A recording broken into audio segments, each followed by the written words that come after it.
vamos lá, a lição de número 14. Qual que é o tema da lição de hoje? Um casal exemplar. O nosso texto base vai ser Atos, capítulo 18, de 1 a 4. Por favor, abra sua Bíblia. Atos dos Apóstolos, que foi escrito por Lucas, capítulo de número 18, de 1 a 4. Louvado seja Deus por essa manhã de domingo. Hoje nós vamos aprender sobre a vida deste casal. Quantos já ouviram falar de Priscila e Áquila ou Áquila e Priscila? Já ouviram falar? Então vamos ouvir mais um pouco, mais afinco sobre a vida deste casal, que foi uma bênção para a minha vida, para a sua vida, e para que o Evangelho de Jesus viesse chegar a nós nos dias de hoje. Atos dos Apóstolos, capítulo 18, de 1 a 4.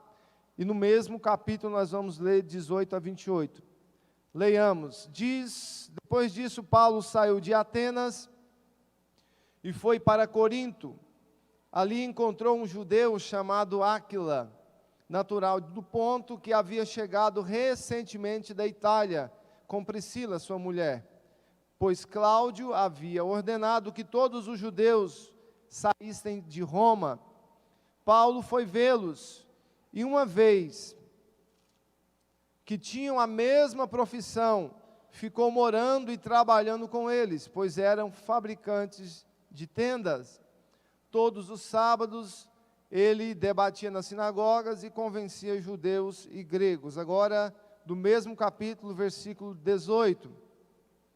Paulo permaneceu em Corinto por algum tempo. Depois despediu-se dos irmãos e navegou para a Síria, acompanhado de Priscila e Áquila. Antes de embarcar, rapou a cabeça em Cencreia, devido a um voto que havia feito. Chegaram a Éfeso, onde Paulo deixou Priscila e Áquila. Ele, porém, entrando na sinagoga, começou a debater com os judeus, pedindo eles que ficassem mais um tempo. Mas um tempo não cedeu, mas ao partir prometeu: voltarei se for da vontade de Deus. Então, embarcando, partiu de Éfeso. Ao chegar a Cesareia, subiu até a igreja para saudá-la, e depois desceu para Antioquia. Depois de passar algum tempo em Antioquia, Paulo partiu dali e viajou por toda a região da Galácia e da Frígia, fortalecendo todos os discípulos. Enquanto isso, um judeu chamado Apolo, natural de Alexandria, chegou a Éfeso. Ele era um homem culto e tinha grande conhecimento nas Escrituras. Fora instruído no caminho do Senhor e com grande fervor. Falava e ensinava com exatidão acerca de Jesus, embora conhecesse apenas o batismo de João. Logo começou a falar corajosamente na sinagoga. Quando Priscila e Áquila o ouviram, convidaram-no para ir à sua casa e lhe explicaram com mais exatidão o caminho de Deus. Querendo ele ir para Acaia, os irmãos o encorajaram e escreveram aos discípulos que o recebessem. Ao chegar, ele auxiliou muito os que pela graça haviam crido, pois refutava vigorosamente os judeus em debate público, provando pelas Escrituras que Jesus Cristo é o Senhor. Meus irmãos, o texto, versículo-chave, se encontra em Filipenses capítulo 4, versículo 11, que diz assim: porque aprendi a viver contente em toda e qualquer situação. O alvo da lição: desafiar o aluno a viver para Cristo, em todas as circunstâncias e em todos os lugares. Tomem assento em nome de Jesus.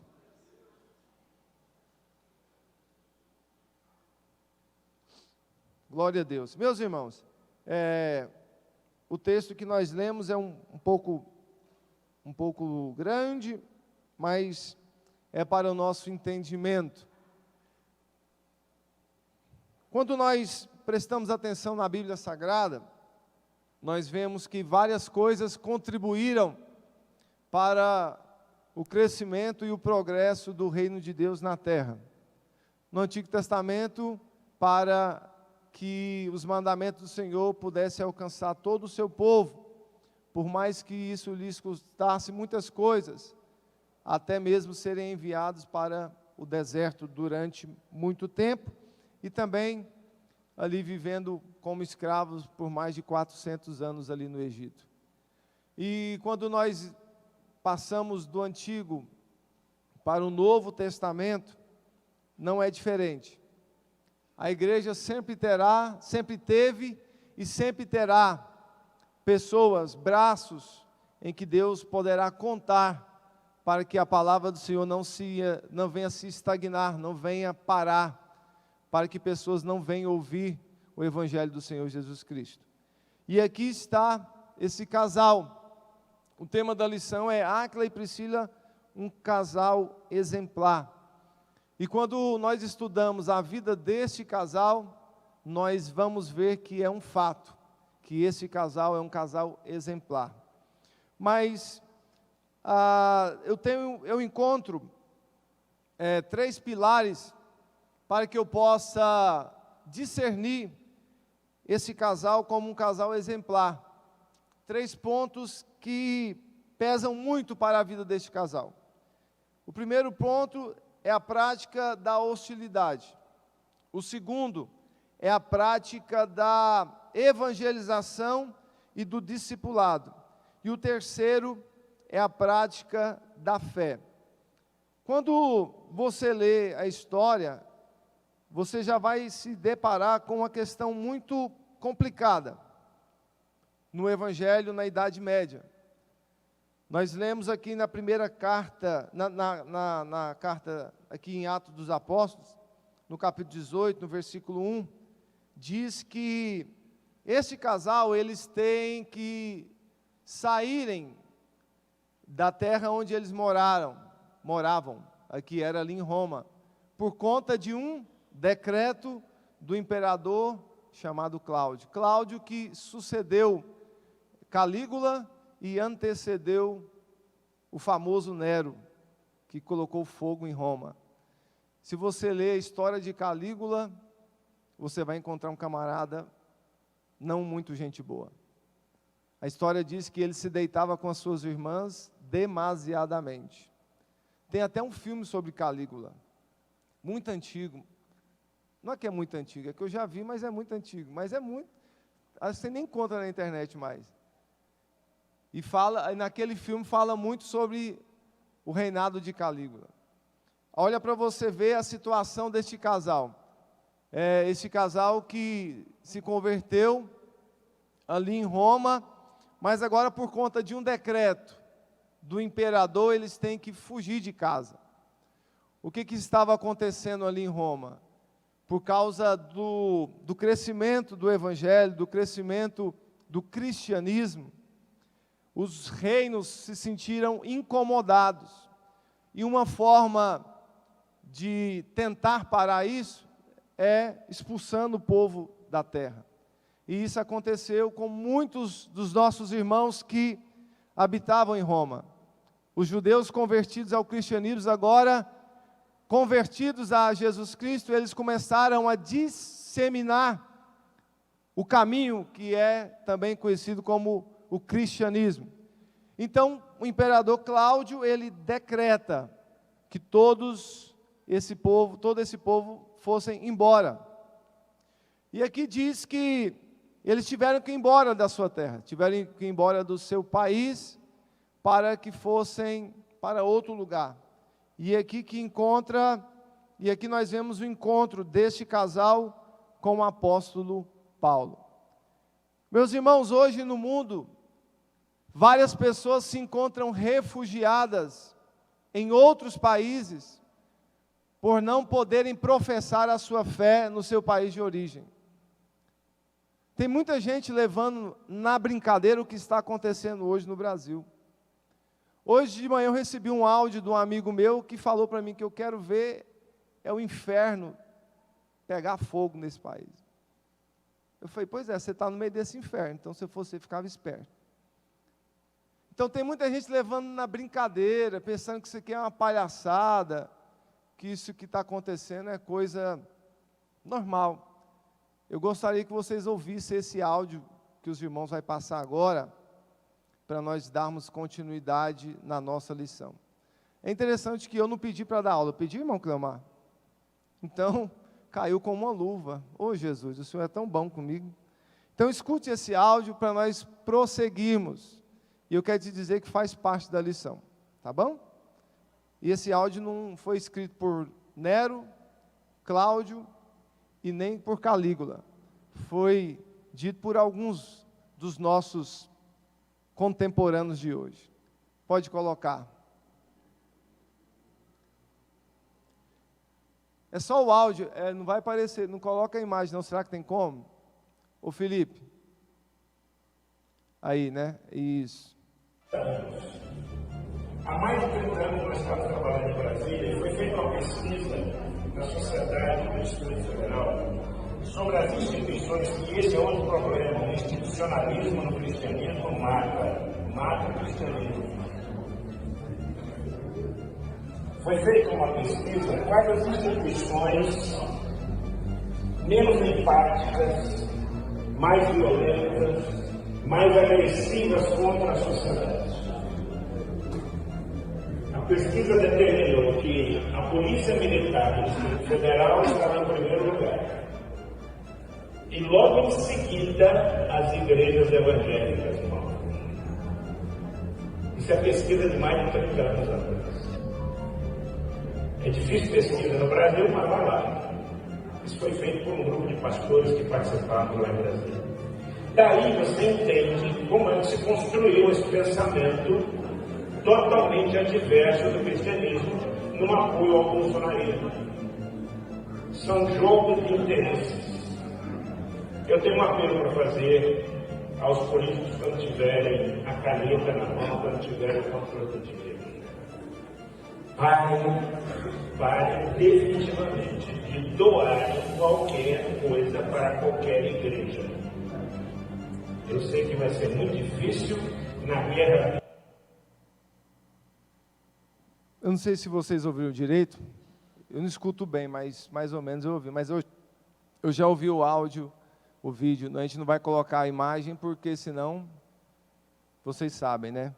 Mas o que o camarada estava querendo dizer, que existe duas forças que são violentas no Brasil.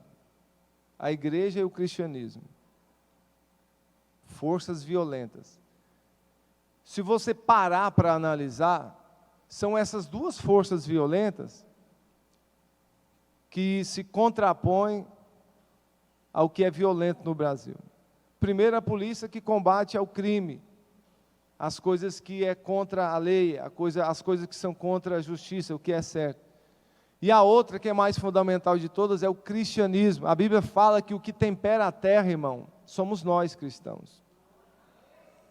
O que faz essa terra ter um saborzinho que presta ainda, sou eu e sou você. Então, o sistema está incomodado com a igreja. Então tem um doente mental por aí falando que família é coisa do passado. Tem um doente mental por aí falando que cristianismo é coisa do passado. Eu vou te dizer uma coisa, eu já ouvi e li sobre várias empresas que faliram, multinacionais, empresas grandes. Aqui em Anápolis tinha uma empresa de ônibus, por exemplo, até um irmão que já trabalhou lá, né? Acabou falindo. Mas eu quero te dizer uma coisa, a igreja de Jesus, ela não fale, porque quem é o dono dela é Jesus Cristo de Nazaré. Então pode se levantar capeta, demônio, pode se levantar o que for, meu irmão. A igreja, ela vai marchar, ela vai triunfar, até chegar ao seu objetivo final, que é o céu. Mas para isso, eu e você temos que nos levantar. Que não seja necessário, nós temos que fugir daqui, para pregar a palavra de Deus em outros lugares. Isso depende de mim e de você.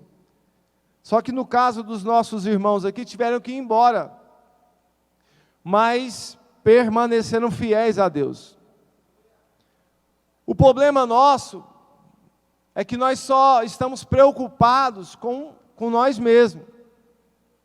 Mas nós não estamos preocupados com as demais pessoas que moram perto de nós. Muitas pessoas hoje não podem voltar para a sua casa. Tiveram que deixar filhos e filhas por causa dessa perseguição, por pregar o Evangelho ou por defender os seus próprios pensamentos. Que nós possamos acordar, meus queridos. O que está acontecendo não é uma brincadeira. E saia do muro. Se posicione. Larga de ser covarde. Larga de ser medroso. Soldado está na guerra para matar ou para morrer, meu irmão.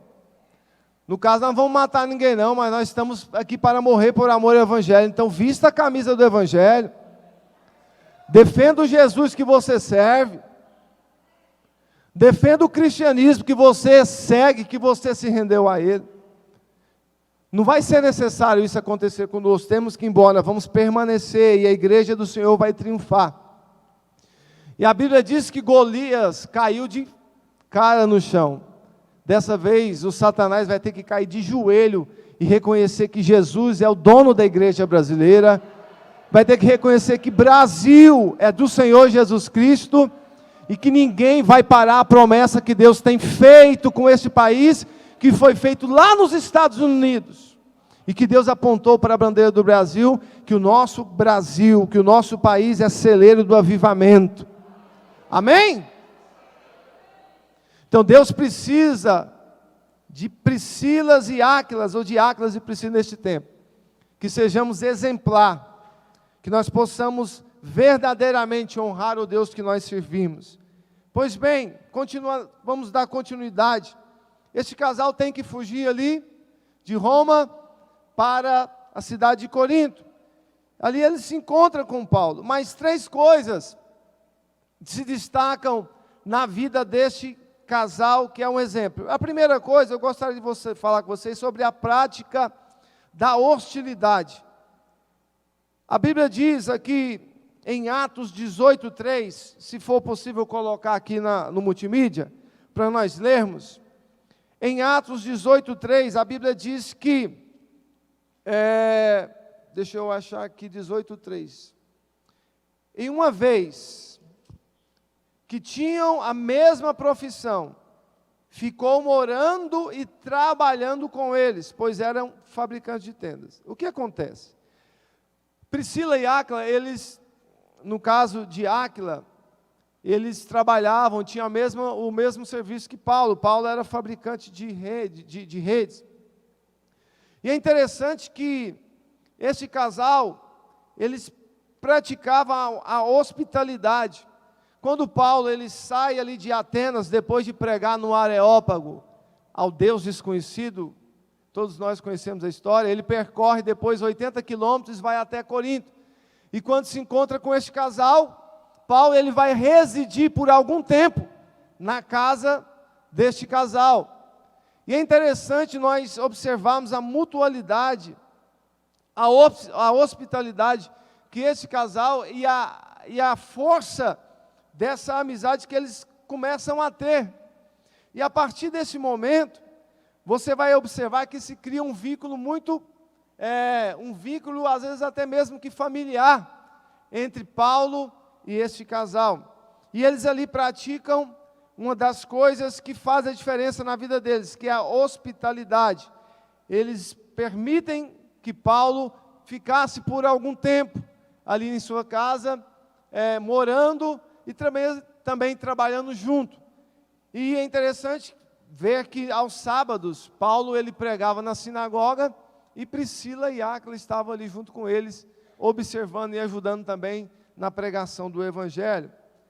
A segunda coisa que nós podemos ver, na primeira carta de Paulo aos Coríntios, capítulo 16, versículo 19, primeira carta de Paulo aos Coríntios, capítulo 16, versículo 19.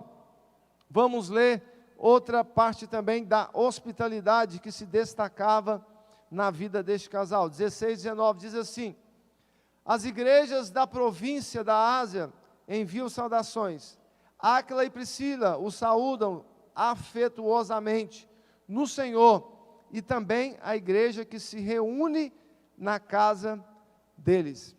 Áquila e Priscila também deixava com que sua casa fosse um ponto de pregação. Ali na casa de Áquila e Priscila era usado também como um ponto de pregação para o Evangelho do Senhor Jesus Cristo. Outra coisa também, Romanos 16, 15. Romanos capítulo 16, versículo de número 5, melhor dizendo. Olha o que a Bíblia diz sobre a questão dessa hospitalidade que eles tinham. 16, 5. Saúdem também a igreja que se reúne na casa deles. Eles se reuniam na casa de Áquila e Priscila para pregarem o Evangelho. Vocês lembram um tempo atrás aqui na igreja que nós tínhamos, na igreja em ação, que nós abrimos, direcionado aqui pelo pastor, os pontos de pregação durante a semana? Quem lembra? Era legal, não era? Eu lembro lá em casa, lá a gente se reunia, eu até pensei em abrir uma placa lá, porque a gente saiu convidando o pessoal do bairro, a gente não mora nem aqui, nem lá, mora no meio, entendeu? Nem Brasília, nem Anápolis, fica ali na divisa. Então a gente, o nosso bairro lá é um bairro pequeno, a gente chamou, convidou várias pessoas ali, e ali, alguns cultos, teve algumas pessoas que participaram conosco. E assim também acontecia na casa dos irmãos. Quantos aqui que tiveram, a sua casa foi um ponto de pregação naquela época? Aí tem vários irmãos que a gente pegava a cadeira aqui na igreja, quem não tinha levava, não era? Saía convidando os vizinhos. Isso aqui aconteceu na casa deste casal. O problema é que a gente não prevaleceu, a gente não persistiu, infelizmente parou. Mas mesmo assim, a sua casa, o seu lar ainda serve de ponto de pregação, principalmente pelo seu exemplo. E se for necessário, convide as pessoas para ouvirem falar de Jesus. Que assim como a casa deste casal, que foi um ponto de hospitalidade, não só para Paulo, mas para o evangelismo das pessoas ali em Corinto, a nossa casa também seja um ponto de pregação. A nossa casa seja um ponto de hospitalidade para as pessoas que precisam ouvir a palavra de Deus. Vamos lá, Atos 18, 24 a 26. Atos, capítulo 18, 24 a 26. Olha que interessante, a Bíblia vai falar aqui em Atos 18 a 26, vai falar sobre sobre um homem que se rendeu ao Evangelho, a Bíblia diz que ele é um homem muito culto, muito sábio, por causa da sua vida financeira também, isso o ajudou, que é sobre Apolo. A Bíblia diz 24 a 26, em Atos 18, diz assim: enquanto isso, um judeu chamado Apolo, natural de Alexandria, chegou a Éfeso. Era um homem culto e tinha conhecimento das Escrituras. Foram instruídos a caminho do Senhor, no caminho do Senhor, e com grande fervor, falava e ensinava com exatidão acerca de Jesus, embora conhecesse apenas o batismo de João. Este Apolo, ele era um bom conhecedor a respeito do Antigo Testamento, e ele foi ensinado pelos discípulos de João Batista. E quando Priscila e Áquila observou a vida desse homem, que era um homem muito fervoroso, era um homem muito erudito nas suas palavras, um homem que se expressava muito bem, notou que faltava alguma coisa para que o seu ministério ficasse ainda mais recheado, que era a respeito da graça vinda através de Jesus Cristo. Então coube a Priscila e Áquila discipular um pouco mais a vida de Apolo. E a respeito disso, então Apolo ele é discipulado a respeito de Jesus Cristo, a respeito da graça que veio por intermédio de Jesus Cristo. Então a casa de Áquila e Priscila também serviu como hospitalidade para discipular esse grande homem de Deus no Novo Testamento, que é conhecido como Apolo, que foi um homem que ganhou muitas almas para Jesus na sua época, ali em Corinto, ali naquela região. Agora, vamos para o segundo ponto que eu falei, foi a questão da prática do discipulado, que aconteceu aqui, 18, 24 a 26. O primeiro foi a questão da hospitalidade, que a casa de Priscila e Áquila servia como o lugar para a pregação do Evangelho. O segundo foi a prática do discipulado, a respeito de Apolo.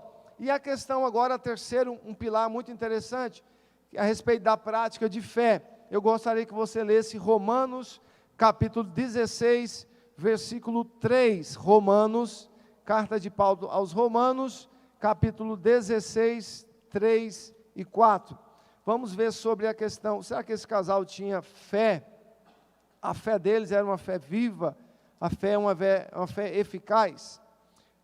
Romanos 16, 3 e 4, diz assim: saúdem Priscila e Áquila, meus colaboradores em Jesus Cristo, arriscaram a vida por mim, sou grato a vocês, não apenas eu, mas todas as igrejas dos gentios. Então este casal era um exemplo de fé, que arriscaram as suas vidas pelo Evangelho e por causa do apóstolo Paulo. Por que arriscavam? Porque Paulo, meu irmão, todos nós sabemos que Paulo, ele era um perseguidor da igreja, amém? Sabemos nós que ele, levando carta a Damasco, teve um encontro com Jesus no caminho, e ali se converteu. Agora o perseguidor torna-se perseguido. Então todos aqueles que apoiavam Paulo, meu irmão, corriam o risco de morte, porque Roma, o Império Romano, estava enfurecido contra o apóstolo Paulo, porque ele disseminava uma seita que para eles era uma seita, mas era o cristianismo, e isso atrapalhava as relações do Império Romano, principalmente no que se tange a respeito da adoração aos deuses da época, da mitologia grega.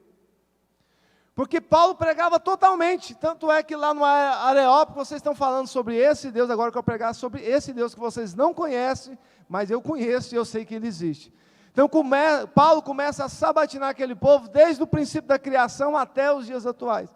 Então isso causava alvoroço na mente daquele povo, do império. E uma forma de nós estremecermos com as estruturas do inferno, do sistema que não quer a propagação do Evangelho, é falar do Evangelho. Mudo, já viu, é uma frase muito antiga, né, que o mudo não come, como é que é? Quem tem fome, mudo não come, a pessoa quando está com fome fica calado e fica lá. Então a igreja, irmão, se não abrir a boca para pregar a palavra, ninguém vai ouvir. É claro que em primeiro lugar temos que ter o exemplo, sim ou não, é o pilar de tudo, mas temos que pregar a palavra de Deus. No trabalho, na escola, no serviço. Então isso causava alvoroço, isso causava muito rancor no coração daquelas pessoas, porque eles não gostavam do cristianismo. Porque o cristianismo ia contra as leis da sua época. Mas eles permaneceram e corriam risco de vida, mas tinham uma prática de fé. O segundo aí, vamos lá, Atos 19, 23. Atos 19, abra a sua Bíblia. Vamos só aqui no Novo Testamento, para não cansar o seu braço. Atos 19, 23. Olha o que a Bíblia diz. Olha o ato de fé desses irmãos. Naquele tempo houve um grande tumulto, por causa do caminho. Quando a Bíblia se refere a caminho, está se referindo a cristianismo. Quando você lê na sua Bíblia, escrito, por causa do caminho, e a Bíblia vai falar sobre essa palavra algumas vezes, está falando por causa do cristianismo. Olha aqui, para você ver que interessante. Naquele tempo houve um grande tumulto por causa do caminho. O que acontecia? Acontecia que havia a adoração aos deuses, e um desses que fabricavam ídolos se incomodado, porque Paulo estava pregando contra aquilo que ele fabricava, e isso estava causando, meu irmão, isso estava causando falência, porque o que eles fabricavam era vendido. Então o que Paulo vem fazer? Paulo vem pregar contra aquilo que ele fabricava. Então estava atrapalhando o lucro daquelas pessoas. Então o camarada que estava ali fabricando falou: olha, tem um camarada aí que está falando contra os nossos deuses aqui, então nós temos que fazer alguma coisa. E isso causou um grande tumulto, até o ponto de terem que arrastar Paulo perante ali o tribunal para que ele fosse condenado, para que ele fosse julgado. Só que não encontraram nada contra o apóstolo Paulo. Então, você está vendo a respeito da fé de Priscila e Áquila? E muitos estudiosos acreditam que eles estavam junto com Paulo nessa ocasião, apesar de não serem levados, mas estavam ali naquele grande tumulto, que não foi causado por Paulo, mas por causa da pregação do Evangelho. Muitas igrejas, irmãos, estão fazendo tumulto por causa de várias coisas erradas.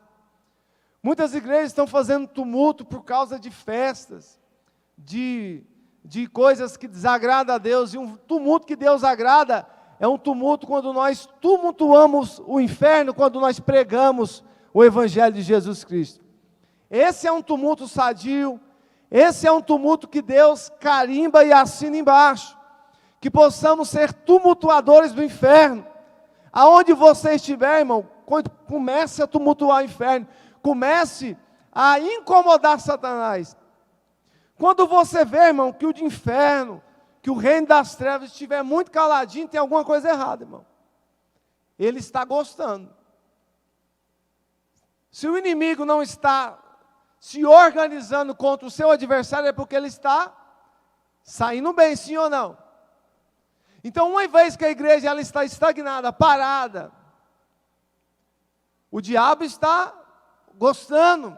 Então, não há necessidade de ele se levantar contra isso, porque já não estamos fazendo nada. Então, nós temos que nos levantar e temos que tumultuar o inferno, como eles fizeram aqui, a respeito da pregação do Evangelho do Senhor Jesus Cristo. E terceiro, para nós fecharmos essa parte, Atos capítulo 18, atrás aí, Atos 18, do versículo 5 a 17.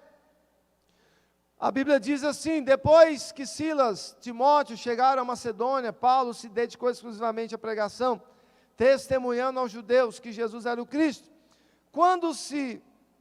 Opondo-se eles e lançando maldições, Paulo sacudiu a roupa e lhes disse: caia sobre a cabeça de vocês o seu próprio sangue. Estou livre da minha responsabilidade. De agora em diante irei para os gentios. Eu quero ler só isso aqui. Meu irmão, vocês lembram que mais de milhões de judeus foram mortos por um ditador chamado Hitler? Vocês já leram isso, sobre isso? Isso não é fake, é fato, aconteceu. E muitos dizem, e muitos categoricamente afirmam, que este versículo onde Paulo fala, caia sobre a cabeça de vocês. Eu não estou afirmando, viu, irmão? Eu não estou afirmando, eu estou comentando. E você tem total liberdade para poder comentar também. Eu estou comentando, que eu já ouvi dizer, não é uma afirmação. A respeito desse versículo aqui, no versículo de número que nós lemos aqui, que Paulo diz: caia sobre vocês a cabeça, caia sobre a cabeça de vocês o seu próprio sangue. Paulo estava pregando para o povo de Deus. Só que o povo de Deus estava lançando maldição sobre a vida de Paulo por pregar a respeito do cristianismo, porque ali havia os judeus, os judaizantes que ainda estavam na prática do judaísmo, do Antigo Testamento. E Paulo faz essa declaração que pode sim ou não ser concretizada pela morte de milhares e milhares de judeus. Quantas pessoas que morreram na época de Hitler? Milhões e milhões de judeus morreram. Meu irmão, toma cuidado quando alguém estiver pregando a palavra de Deus. E toma cuidado quando você tem a oportunidade, e eu digo até que obrigação de falar de Jesus para uma pessoa que você sabe que a brecha está bem escancarada para pregar e você não prega. Talvez o sangue dessa pessoa possa cair sobre vocês. O que Deus disse ao profeta Jeremias: se você não pregar, eu vou cobrar de você o sangue de cada um deles. Então é sério a gente não falar do amor de Jesus, quando nós sabemos que o céu está bem limpo, O céu está bem aberto, e mesmo quando não estiver, porque Deus há de cobrar lá na sua família. Ah, mas minha família é sistemática. Irmão, sistemática é um inferno. É onde o filho chora e a mãe não vê. É onde o filho chora e não tem respaldo da mãe para ajudar. Lá é sistemático. Então, numa oportunidade que você tiver para falar desse Jesus, não perca essa oportunidade. Porque Deus pode, o sangue deles ser derramado sobre a sua vida. Quantos milhares e milhares de judeus que morreram por causa de não aceitar o Evangelho, e até lançaram maldições sobre a vida do apóstolo Paulo. O que ele fala? Ele continua debatendo? Não. Ele sacode a poeira e diz: eu vou pregar para quem quer ouvir. Eu vou pregar para quem precisa, já que vocês não querem. O problema da igreja de hoje é que nós pensamos que já ouvimos tudo e não precisamos ouvir mais nada. Você alimenta todo dia, sim ou não? Quando você está jejuando, você acaba de jejuar, você não se alimenta? Porque se você não se alimentar, você pode morrer. Não pode? Por anemia, por depender de alguma vitamina, das vitaminas que tem. Assim somos nós do Evangelho de Jesus Cristo. É por isso que pessoas que se dizem que vão à igreja quando querem, no dia que querem, essas pessoas estão anêmicas na fé. Elas estão perecíveis a morrer sem a salvação, e ainda com as suas mentes cauterizadas, crendo que estão salvas, porque estão crendo que ir à igreja no dia que elas querem, elas estão bem alimentadas. Meu irmão, se eu e você precisamos nos alimentar todo dia, e se assim não fizermos, podemos morrer por causa disso. Imagina a nossa alma se nós não nos alimentarmos da palavra de Deus. Imagina a nossa alma se nós não orarmos a Deus, porque o oxigênio da nossa alma é oração. O oxigênio da nossa alma é falar com Deus, é ter ligação com Deus, é ter sincronismo com Deus, é ter sinergia com Deus. Não caia desse engodo de Satanás, dizendo que você pode ir na igreja o dia que você quiser, que a sua alma já está bem saciável. Meu irmão, é mentira do diabo. E não deixe também se enganar pelo diabo, dizendo que você está na igreja, que já está bem alimentado. Meu irmão, tem pessoas que se alimentam bem, comem do melhor e do melhor, mas mesmo ainda estão desnutridas. Sabe por quê? Porque comem mal. Porque aquilo que estão comendo não é o bem para elas. São as guloseimas da vida. Você já viu falar sobre isso? Os doces, aquelas coisas que fazem mal.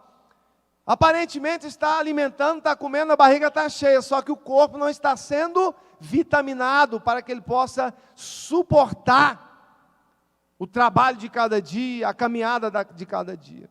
Assim são as igrejas de hoje. Muitas pessoas frequentam igrejas, ouvem até as palavras, mas não são palavras que alimentam a alma, são palavras que alimentam o ego.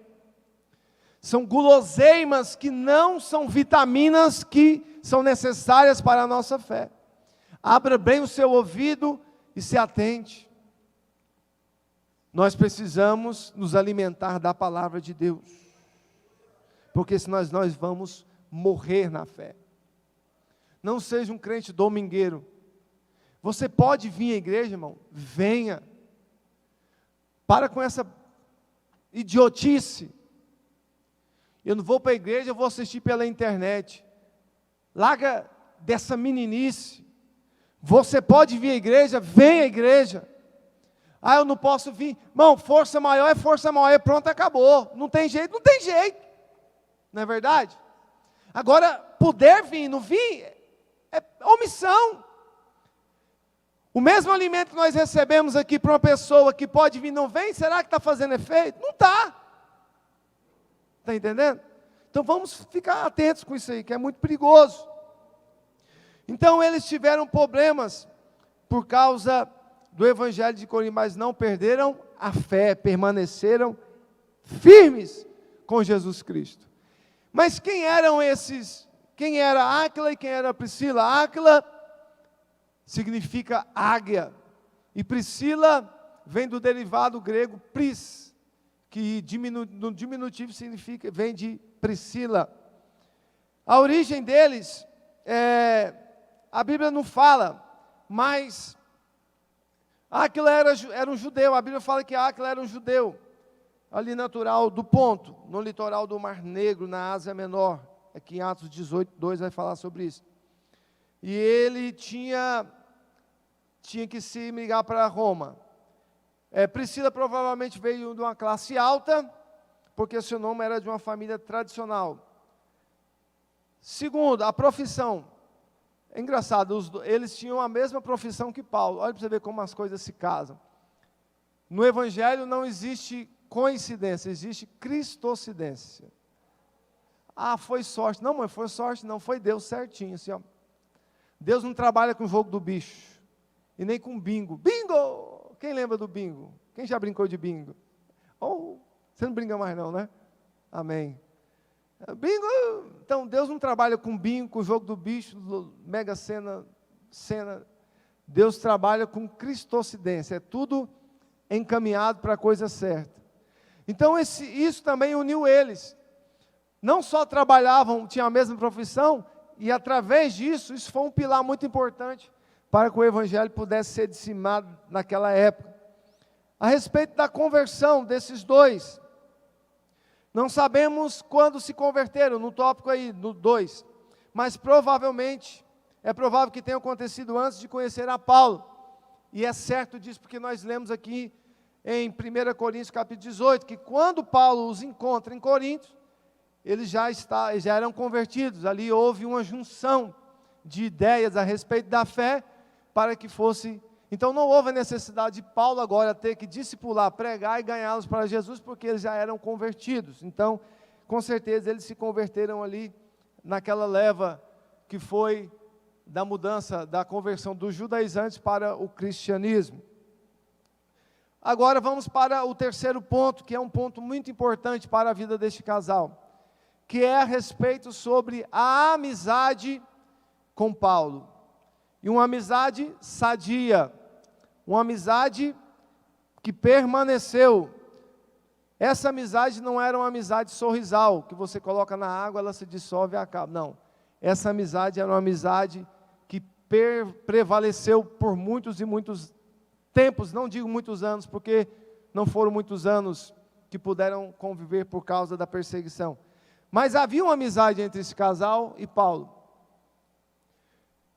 Paulo estava na sua segunda viagem missionária, vindo do Oriente, enquanto Priscila e Áquila tinham vindo do Ocidente. Os três se encontravam na cidade de Corinto, ali na Grécia. A profissão de Paulo era a mesma do casal, apesar de serem de lugares bem diferentes. E Paulo ali foi morar e trabalhar com eles, Atos 18:1 até já falamos. Como Paulo apreciava a hospitalidade desse lar, certamente o casal colocou em prática o ensino de Romanos 12:3, que diz: compartilhai as necessidades dos santos e praticai a hospitalidade. E a palavra hospitalidade, ela tem a ver também com hospital. Quando alguém está doente, nós levamos para o hospital para ser cuidado, tratado e até curado. Então esse casal, Priscila e Áquila, tinha essa questão de hospitalidade muito viva na sua casa.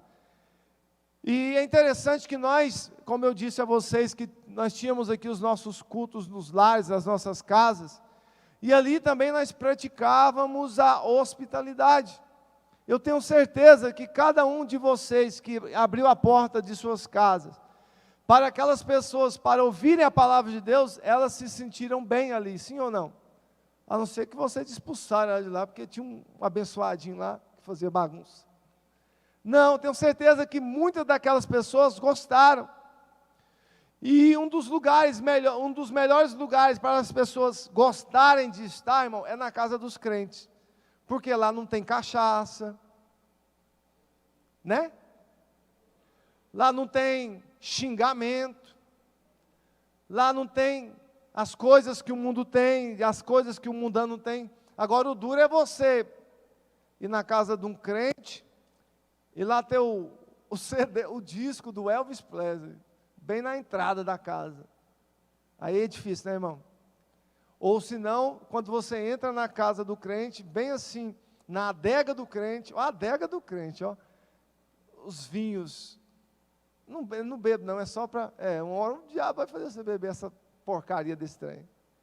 O duro é isso, mas quando as pessoas vão na casa de um crente que não tem nada disso, e lá tem a presença de Deus, é uma coisa maravilhosa demais. Você imagina Paulo na casa deste casal, como Paulo se sentia tão bem, irmão, que voltou para lá. Oh, coisa boa. Por causa da hospitalidade. Agora tem dois pontos aqui. Tem a hospitalidade e tem o hóspede, né, irmão? Porque tem hóspede que é difícil, irmão. Tem hóspede que é tribulação. Você vai, é o hóspede que você não quer nunca mais que ele volte. Ô, irmão, Deus te abençoe. Agora Paulo não. Paulo, Priscila e Iaco falaram, rapaz, vocês podem voltar aqui. Tanto é que Paulo ficou quase 1 ano e meio ali na casa desse casal.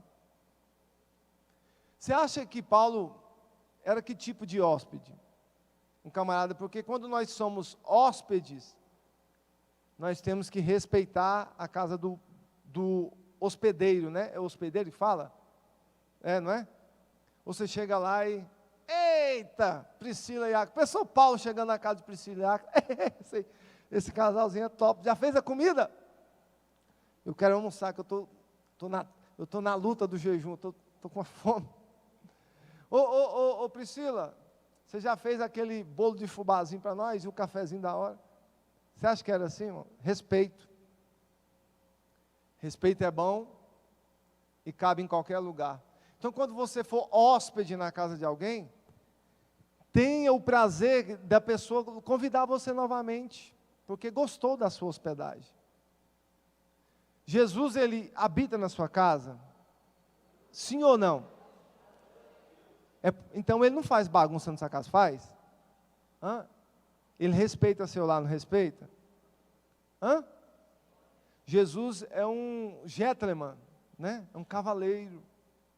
Ele não entra arrebentando porta, ele sabe se comportar, porque ele respeita. Então nós temos que não só aprender a hospedar, mas também sermos ser hóspedes de honra. E como é bom você ter alguém, principalmente para pregar o Evangelho, não é verdade? Que a sua casa seja uma casa onde as pessoas se sintam bem hospitalizadas a ouvirem a palavra de Deus. A gente é muito bom para chamar a nossa família para a nossa casa, mas quando é necessário chamar um vizinho que precisa ouvir a palavra, não, esse vizinho é macumbeiro, esse vizinho é cachaceiro, mas é ele mesmo, irmão. A hospitalidade, de fato, é para essas pessoas.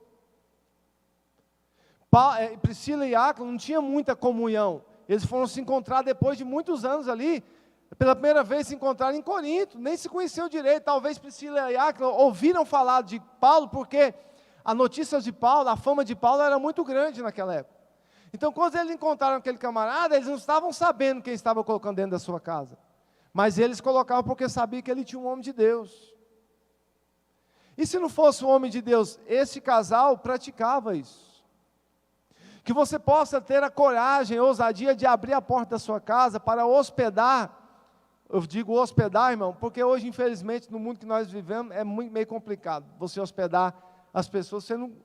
Às vezes as pessoas que você hospeda são bandidos, são pessoas delinquentes, mas que você possa orar a Deus, que você possa ter o discernimento a Deus, porque aquela pessoa pode ser um Paulo da vida, pode ser um dos maiores ganhadores de almas que esse Brasil, que esse mundo pode e já ouviu falar, que você foi o hospedeiro dessa pessoa, você abriu a porta da sua casa para que essa pessoa se ingressasse e você pudesse pregar o evangelho que você conhece, que você vive para ele. Agora, não estou dizendo aqui que você deve hospedar as pessoas e, vou abrir como um albergue. A sua casa não é albergue. Jesus não fala para que você faça isso. A lição aqui, no caso, está falando de um fato isolado, da época. Porque, meu irmão, Paulo era peregrino. Paulo não tinha onde reclinar a cabeça. Paulo não tinha família. A Bíblia diz que Paulo, ele não era casado. Então, Paulo era um peregrino. Ele vivia na casa dos irmãos. E quando Paulo ele encontra este casal em uma amizade fraterna, uma amizade perseverante, ali ele encontra um ponto de apoio, não só para se hospedar, mas também para pregar a palavra de Deus. Que nós possamos ser bem e bons hospedeiros, para com as pessoas que vão à nossa casa, e principalmente, irmão, para pregar o Evangelho de Jesus Cristo. Tem muita gente que às vezes nós nos enganamos, pensando que a nossa família não precisa ouvir a palavra de Deus. Ali nessa reunião familiar, é um lugar central para você poder falar do amor de Jesus para a sua família. Talvez você coloque na sua cabeça, é profeta de casa, não faz milagre. Meu irmão, Jesus, ele converteu algum dos seus parentes, sabia disso? Um deles foi Tiago Justo, que era irmão de Jesus e se converteu a Jesus Cristo. E Tiago Justo não gostava muito que Jesus fazia os seus milagres, suas obras, não. Uma vez, a Bíblia diz que uma vez Tiago Justo foi até Jesus, puxou ele do lugar onde ele estava pregando a palavra, tirando ele dali, falou: o que você está fazendo aí, rapaz? Aí depois você vai ver Tiago Justo sendo um dos maiores influenciadores do Evangelho no mundo. Então vamos usar a nossa casa para falar a palavra de Jesus do jeitinho que ela é, sem dobra nenhuma, na fonte. Então esse casal era um casal que cativava e que praticava essa amizade. E é interessante que a amizade é uma coisa muito singular. Eu estou vendo aqui a irmã Sebastiana. Quando eu era do mundo, eu tinha uma amizade muito forte com uma pessoa que morava do lado da casa da senhora. A senhora lembra da Wanda? Eu ia muito para lá fazer bagunça. Está morando lá de novo. Oh, Jesus. E ali tinha uma pessoa que morava do lado da casa da irmã Sebastiana, a Wanda. Eu ficava mais lá do que em casa. Eu gostava muito de ir para lá. Uma casa, você pensava que não tinha... não, mas a gente ia para lá para conversar, para fumar, essas coisas. Não era aquela coisa, não tinha droga, não tinha nada, mas a gente ia para ali, a gente tinha uma amizade muito grande com os filhos dela. A irmã Sebastiana morava do lado dela, talvez já pegou muita bagunça nossa lá. Então, no mundo, a gente, quando nós éramos do mundo, tinha muita amizade. Eu lembro que uma vez a gente estava numa festa ali no Jockey, uma vez eu tinha um amigo, que ainda tenho, mas só que ele não é cristão. E na época eu lembro que um camarada comprou uma briga com ele lá, aqui na Vila Formosa, ali perto da igreja católica. Ele foi lá e tirou sarro da cara dele, e eu era muito amigo desse camarada. A gente pegava a rabeira nos ônibus junto, a gente se acabava junto aí. Mas eu lembro uma vez que eu pegava a rabeira no ônibus, hoje não tem mais, né? Mas eu pegando rabeira no ônibus ali na Jamel Cecílio, era assim, você pega uma mão lá e uma mão no guidão da bicicleta, né? E o pescoço para trás, olhando para a polícia não vir. Se a polícia viesse, tinha que soltar.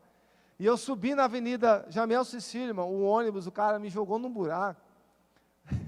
Você está rindo porque não foi com você, irmão.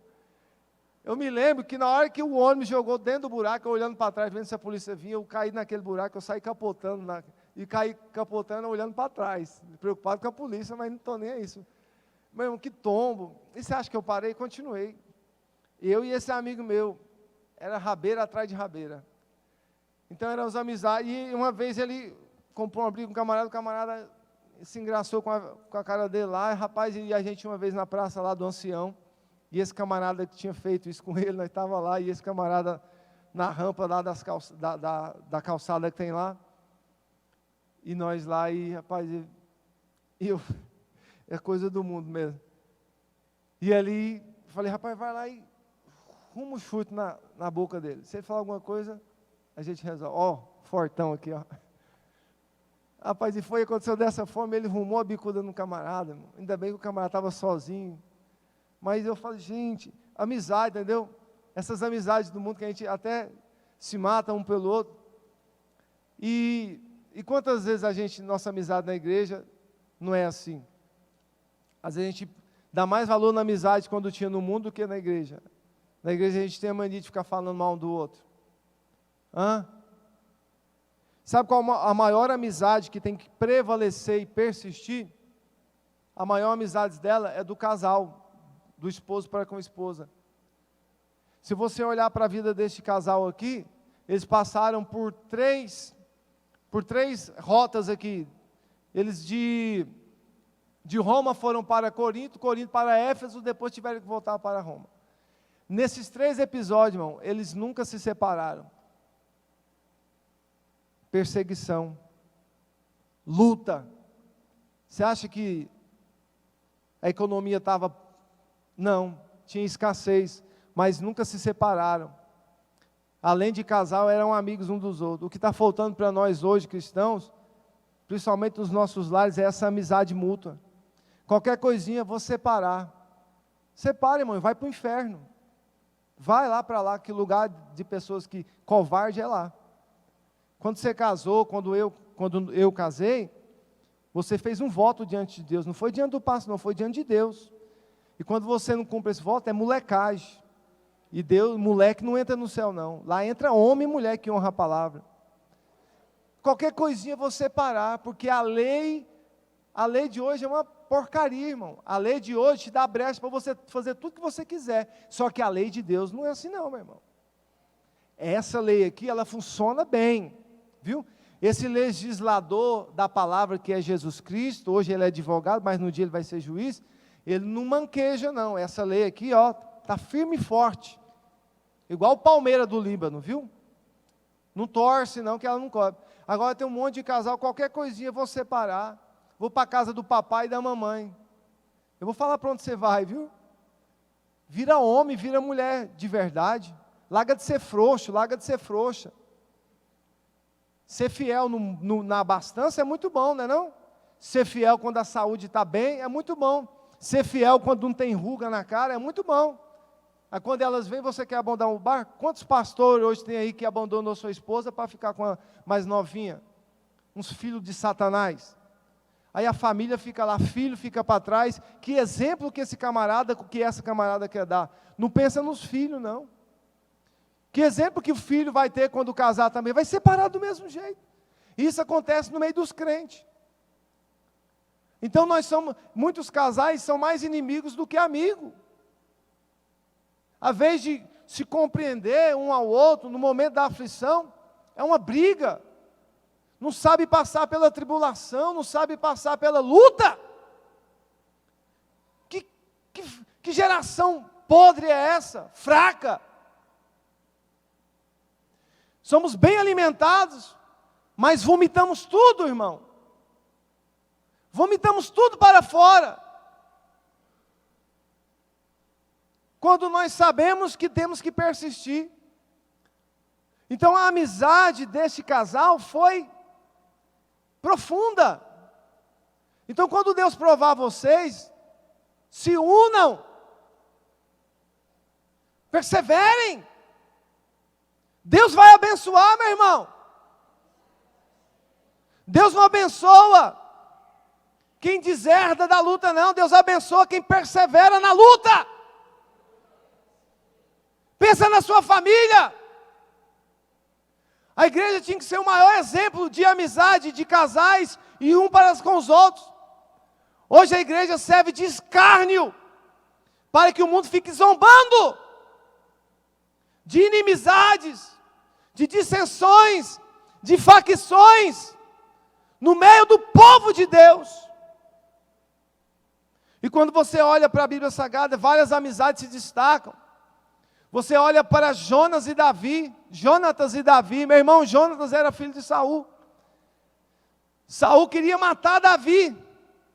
O certo é o filho ficar do lado do pai, sim ou não?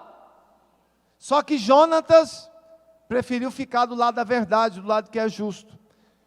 Ele teve uma amizade muito forte com Davi, mesmo sabendo que seu pai queria matá-lo. Depois que Saul morre e também Jonatas morre, aquela amizade prevaleceu e permaneceu por muitos anos.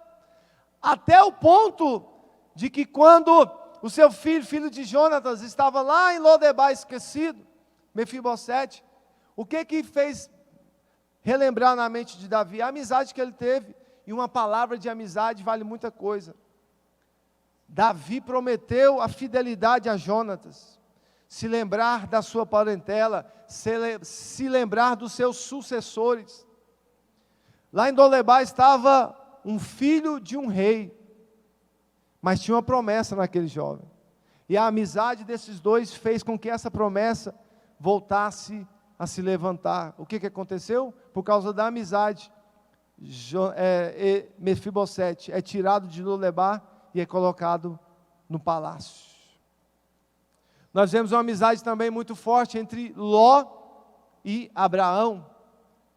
Abraão tinha todos os motivos para ter um rancorzinho de Ló, porque o seu sobrinho Ló não queria obedecer a Abraão. Mas você acha que Abraão ficou chateadinho com isso? Não, Abraão era crente. Abraão era um servo de Deus. E a Bíblia diz que quando Ló estava lá em Sodoma e Gomorra, e a terra ia ser destruída, por causa de um decreto de Deus, Abraão, mosquito, sai daqui. Abraão, amigo de Ló, e também sobrinho de Abraão, Ló, o que Abraão faz?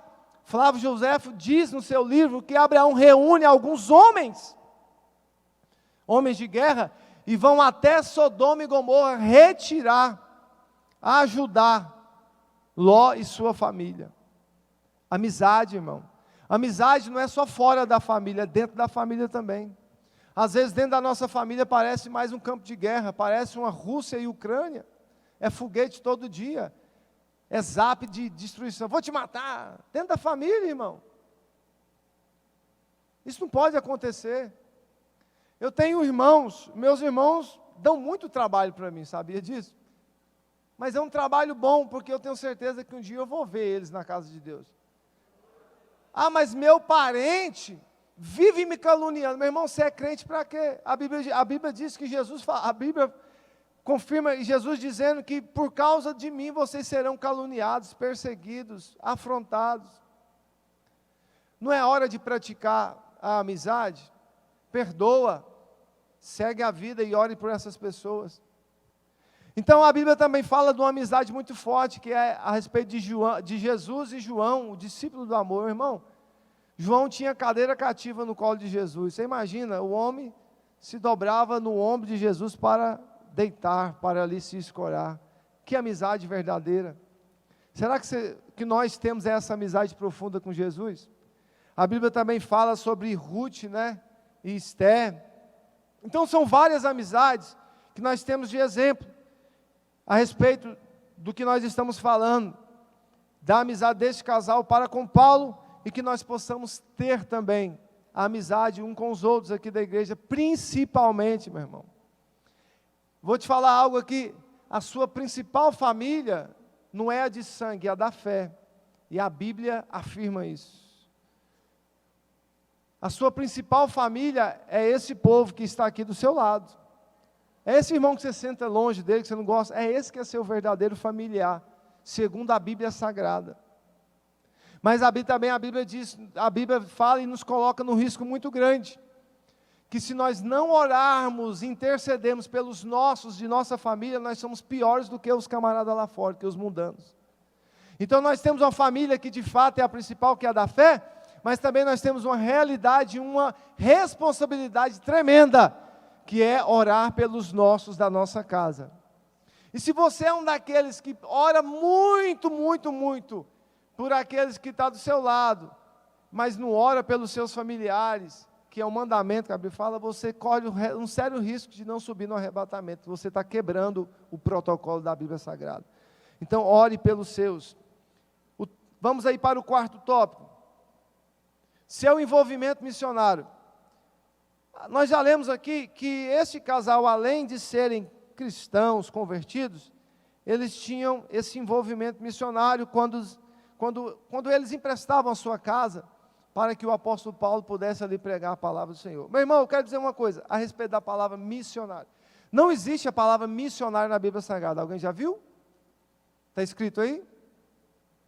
Não existe. O que é missionário? Missionário significa aquele que foi designado para cumprir aquele que foi designado, outorgado, para cumprir uma missão. Sabe qual que é a principal missão da igreja? Não pecar. Você cumprindo essa missão, meu irmão, é o que mais importa.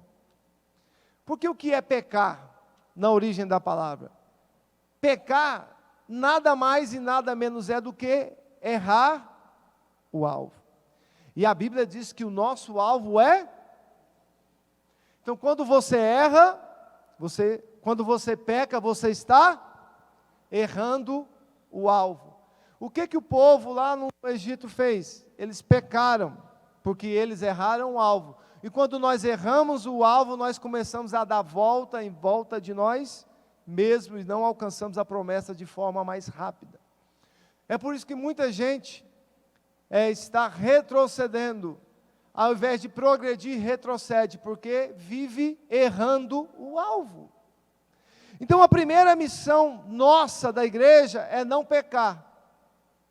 Não peque, mas se pecar, nós temos um advogado, ok? Mas para que esse advogado possa entrar em ação, tem que haver confissão, ok? Então a sua primeira missão, não errar o alvo, não pecar. E várias missões que nós temos nessa terra: amar a Deus sobre todas as coisas e ao próximo como nós mesmos. Uma das missões mais tremendas e fortes que nós temos, a Bíblia diz que ser fiel até a morte, e dar-te-ei a coroa da vida. A gente fica muito encantado com missões no sentido de ir tomar conta de uma igreja, ir fazer isso ou aquilo, e se esquece às vezes de regras básicas que nos conduz ao que mais nos importa, que é a nossa salvação. Tem muitas pessoas que se preocupam muito em fazer missões, mas esquecem da primeira missão, que é não pecar.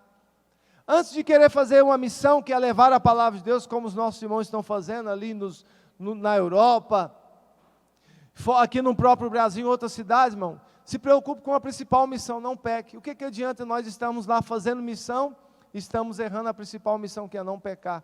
Quantas pessoas estão nos altares fazendo missões, mas estão errando a principal missão, que é não pecar, não errar o alvo. Não adianta tapar o sol com a peneira, não existe, não tem como. Nós temos que juntar, anelar as coisas, para que as coisas possam evoluir e progredir de forma correta. Então esse casal era um casal missionário. Eles não pecavam e ainda faziam a missão, que é ajudar as pessoas a serem salvas a Jesus Cristo. Emprestavam sua casa para que fossem ali um ponto de pregação, e nós já lemos sobre isso. O segundo tópico, do quarto aí, é o ministério do discipulado. Nós lemos em Atos 18, 24 a 26, que na casa deles Apolo foi discipulado. Apolo já conhecia um pouco acerca da palavra, só que ainda não tinha um entendimento a respeito da graça. Então Priscila e Áquila, eles praticaram o ministério do discipulado, e que nós possamos ter esse ministério, discipular as pessoas a seguir a Cristo. O que é um discípulo? É aquele que segue o seu mestre. Nós somos discípulos de Jesus, porque nós temos um mestre, que é Jesus. Ele é o nosso guia, ele é o nosso referencial, ele é a nossa base. Aonde ele vai, nós vamos. Se Jesus falar para. Se Jesus falar vai à direita, porque ele é o nosso mestre. E todo discípulo segue a voz do seu mestre. Então havia necessidade de Apolo rechear o seu ministério, que era um ministério muito fervoroso, muito poderoso, e havia necessidade desse ministério ser recheado a respeito agora da questão da graça, da vida de Jesus Cristo. Então, esse casal cumpre com seu papel de discipuladores. O quinto tópico, sofrimento pelo Evangelho. Nós lemos aqui, e eu falei para vocês sobre que esse casal corria o risco de morte, por causa do Evangelho de Jesus Cristo, e por manter-se a amizade com Paulo. Meus irmãos, observe bem, quantas pessoas têm vergonha de terem a amizade de um cristão, porque um cristão é conhecido como calça quadrada, como quadradão, como retrógrado, porque o cristão não pratica a obra do mundo. E quantas pessoas não têm o prazer, não têm essa alegria, porque se sentem envergonhados, porque a luz, ela resplandece no meio das trevas, E as trevas, elas só se manifestam quando há luz. Aonde há treva, não existe como as trevas se manifestar. Elas só se manifestam quando houver luz. E nós somos a luz deste mundo. Você é a luz da sua casa. Você é a luz do seu trabalho. Você é a luz ali no mercado quando você vai fazer uma compra, na lotérica quando você vai pagar uma conta. Você é luz lá. Então quando as pessoas estão ali, presta atenção, quando elas estão querendo praticar algo que é ilícito, que é errado, que infringe a lei de Deus, os bons costumes, ela tem que se sentir envergonhada, porque ali tem uma luz. Ela não tem que se sentir co-participante de um cristão que se diz cristão, mas está participando das mesmas obras infrutuosas que ela está praticando. Então tem que causar uma vergonha naquela pessoa, porque ali está um crente que é luz. Então aquilo ali tem que causar um certo temor, para que aquela pessoa, ao menos naquele momento, não venha praticar aquilo que é errado. Esse é o nosso objetivo, meu irmão. Essa é a nossa função. Expandir a luz para que as trevas venham ser dissipadas. E a função deste casal foi essa, mesmo que isso lhe causasse sofrimento. Você acha que é fácil, mas você morar no Brasil, aqui no país, ter sua casinha arrumadinha, mobiliada, e ter que sair correndo daqui por causa de perseguição, por causa de um decreto, de um déspota, de uma tirania? É fácil. Não foi fácil para esse casal também não. Com certeza eles tinham seus imóveis, tinham seus bens ali, tiveram que ir embora. Mas mesmo assim permaneceram, triunfaram com Jesus Cristo, e com Jesus Cristo foram até o final. Então por isso que esse casal, nessa lição aqui como tema, é um exemplo para nós. Não só para nós casais, mas também para nós solteiros. Nós não, vocês, misericórdia, vai sair desse mundo, Jesus. Então para vocês também. Então se aperceba disso. É através do sofrimento que Deus vai encontrar os fiéis. A Ludmila está rindo, irmão, você também saiu desse mundinho, mano. Você casou, aleluia. Deus te apresentou esse varão. Então, meu irmão, Jesus, é por sofrimento, e por sofrimento nós vamos alcançar o céu. As salas já podem vir, viu? Então é por sofrimento mesmo. Você acha que vida de crente é maré mansa? É sentar na beira da praia, igual tem em Maragogi, lá em Porto de Galinhas, lá aqueles lugares que tem aquela redinha na beira do mar, assim, já viu? E o pezinho fica batendo na água assim. Você acha que vida de crente é aquilo ali? E o camarada vindo levar água de coco para você, que custa 10, 20 reais, você manda? Não, meu irmão!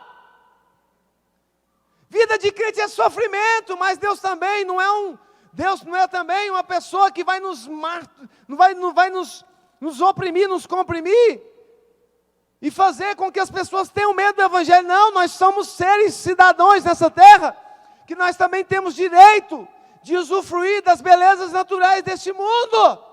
Mas mesmo com isso, agregando a isso, temos os nossos sofrimentos.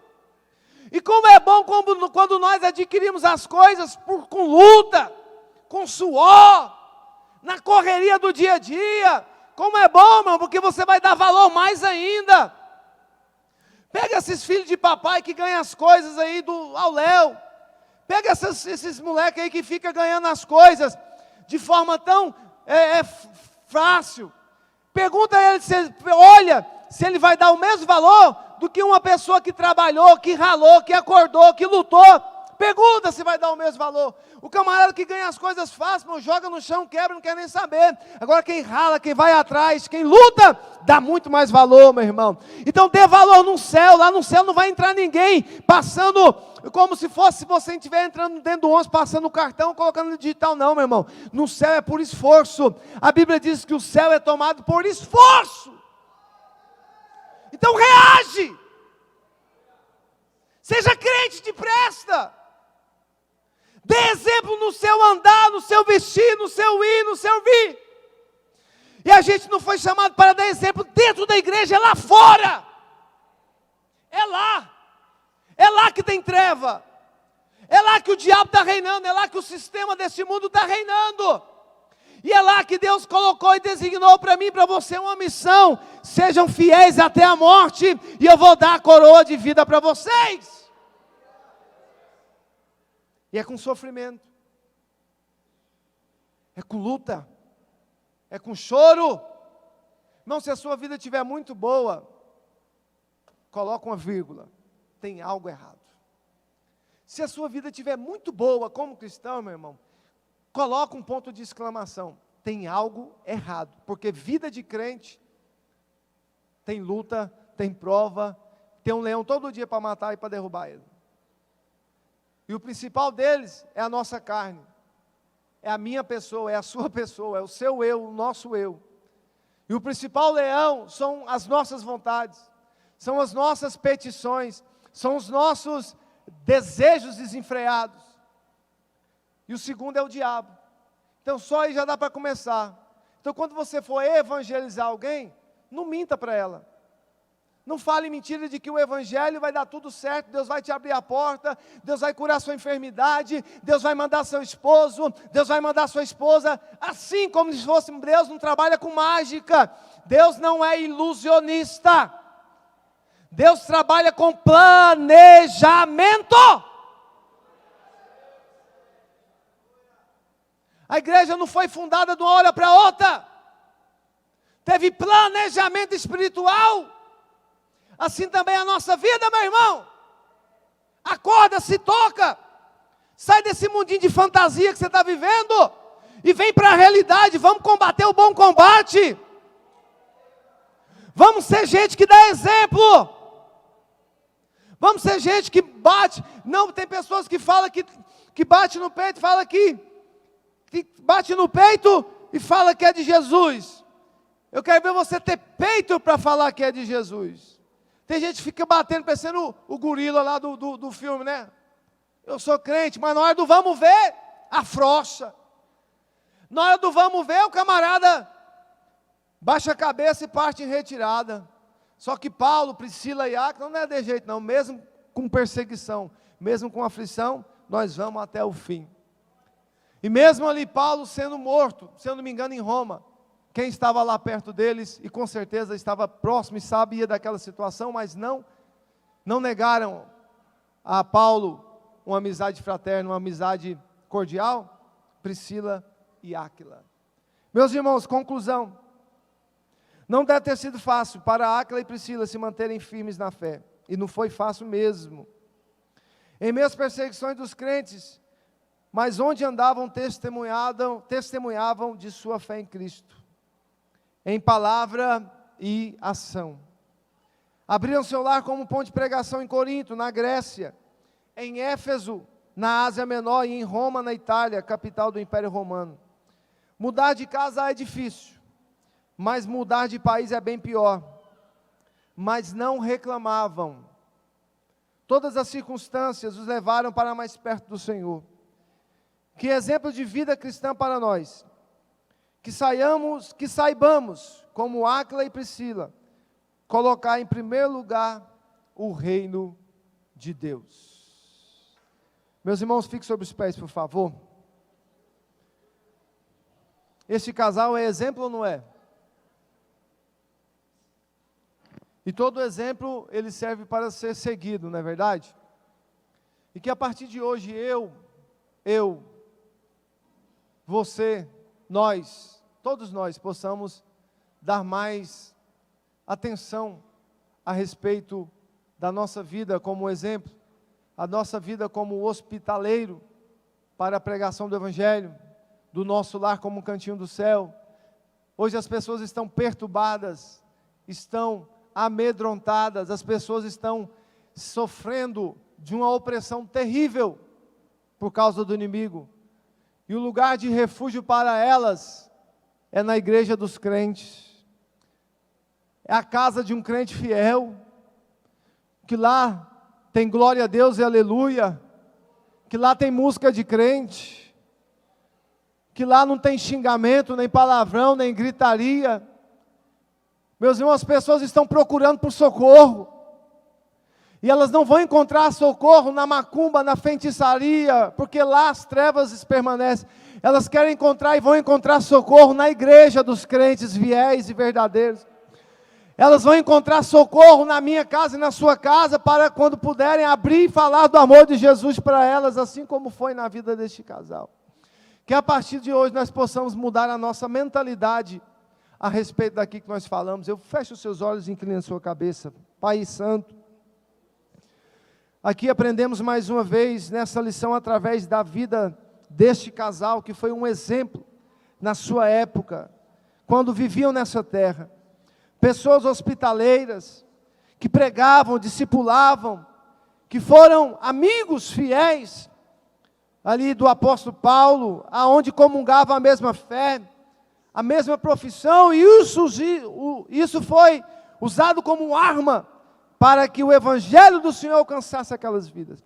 Senhor, que a igreja de hoje possa se unir, que a igreja de hoje possa, meu Pai, se abraçar a favor do evangelho, na luta contra o mal, na luta contra a disseminação das palavras de Satanás.